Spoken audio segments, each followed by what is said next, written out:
Hello friends, welcome back to our channel tours and travels by Madhavi. ఈరోజు మనము ఈ వీడియోలో చిట్పట్ కారాలు ఎలా తయారు చేయాలో తెలుసుకుందాము. చూస్తుంటే నోరూరుతుంది కదా. ఇటువంటి చిట్పట్ కారాలు రుచిగా ఎలా తయారు చేసుకోవాలి, ఎలా క్రిస్పీగా ఉంటే చిన్నపిల్లలు ఇష్టపడతారు అనేటివి ఈరోజు మనం తెలుసుకుందాము. ఇవి చిన్న పిల్లల దగ్గర నుండి పెద్దల వరకు అందరూ ఇష్టపడే స్నాక్స్. వీటిని తయారు చేయడం కూడా చాలా సులభం. ముందుగా ఏదైనా ఒక గ్లాస్ లేదా ఒక కప్పు తీసుకొని ఆ కప్పులో 2 కప్పుల శనగపిండికి 1 కప్పు బియ్యం పిండి వేసి ఈ విధంగా గిన్నెలో వేసి కలుపుకోండి. మేమైతే ఒక చిన్న గిన్నె తీసుకొని దాంతో 2 కప్పులు శనగపిండి 1 కప్పు బియ్యం పిండి వేసి దాంట్లో జీలకర్ర పొడి, 2.5 స్పూను ఉప్పు, కాస్తంత పసుపు, 3 స్పూన్ల కారం వేసి ఇవన్నీ కలిపాము.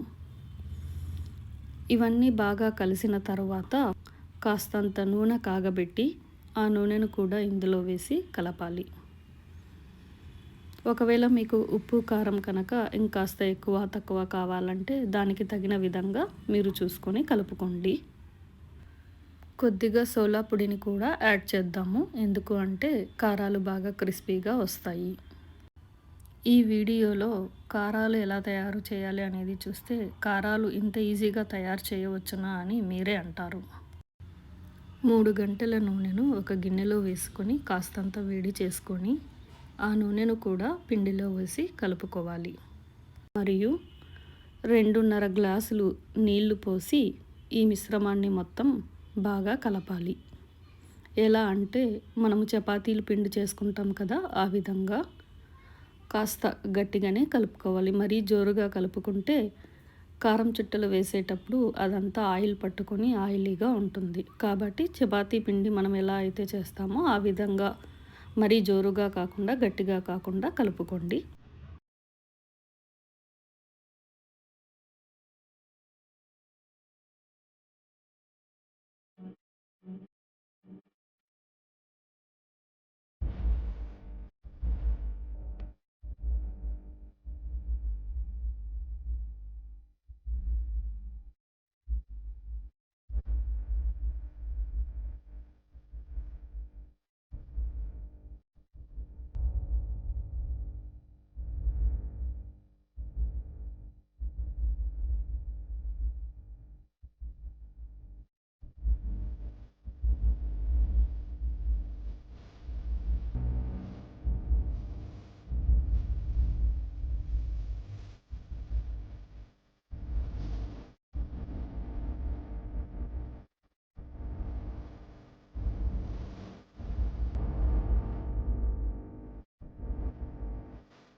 ఇప్పుడు పిండి కలపడం అయిపోయింది కాబట్టి పొయ్యి పైన బాణలి పెట్టి అందులో నూనె వేసి నూనె కాస్త బాగా కాగిన తర్వాత ఇలా కారం చుట్టలు ఎలా వేసుకోవాలో చూద్దాము. కారం చుట్టల్ని వేసిన తర్వాత కూడా వాటిని ఎప్పుడు తీయాలి, ఎంతసేపు నూనెలో ఉంచాలి అనేది కూడా తెలుసుకుందాము. చూస్తున్నారు కదా, ఇప్పుడు నూనె బాగా కాగనింది. కారాల పిండిని ఒక ముద్ద మాదిరిగా చేసుకొని ఆ ముద్దను కారం చుట్టలు వేసేటప్పుడు ఈ విధంగా చుట్టలో పెట్టేసి ఇలా నూనెలో వేసుకోవాలి. అంతేనండి, కారం చుట్టలు తయారైపోతాయి. చాలా ఈజీగా ఉంది కదా. క్రిస్పీ కారం చుట్టలు రెడీ అయ్యాయి. ఇవి మనము ఇంట్లోనే కాకుండా బయటికి వెళ్ళేటప్పుడు కూడా స్నాక్స్ మాదిరిగా చాలా బాగుంటాయి. 2-3 రోజులు అయినా కానీ చాలా క్రిస్పీగా ఉంటాయి. కాబట్టి వీటిని జర్నీలలో కూడా బాగా యూస్ చేయొచ్చును. అందుకే మా టూర్స్ అండ్ ట్రావెల్స్లో ఈ చిన్ని చిట్కాలు లాంటి వంటకాలు కూడా చూపిస్తున్నాము. ఇలా 5, 6 చుట్టలు అయిన తర్వాత అన్నింటినీ ఒక ప్లాస్టిక్ డబ్బాలో కనుక పెట్టుకున్నట్లయితే అవి చాలా రోజులు క్రిస్పీగా ఉంటాయి.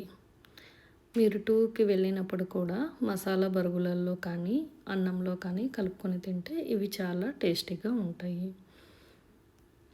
మీరు గనక ఈ ఛానల్‌ని సబ్స్క్రైబ్ చేసుకోకపోయినట్లయితే ఇప్పుడే సబ్స్క్రైబ్ చేసుకోండి. Thanks for watching my video.